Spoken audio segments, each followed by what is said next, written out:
good evening mga kadugo. Tignan nyo si Kalbo katabi ko. Kamo. Pero tinutubuan na siya ng ng balahibo ha. Meron na.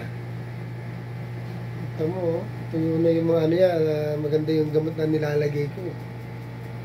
Diba? Kung tulog ka na ka, damit-damit ka na nga, oh. Mukha kang hyena.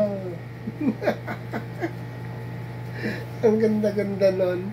Ngayon, wala na siyang balahibo. Ay, wala ka ng fans. Uy.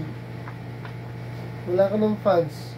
Hindi ko naiya, wala kang panty, oh. Mukha ka dyan. Wala kang panty. Censored tayo. Kamot naman ang kamot. Ako nangangatis. Dito muna kami mag-uusap muna kami ng kalbong to. Ay, ang husky na to. Thank you for watching.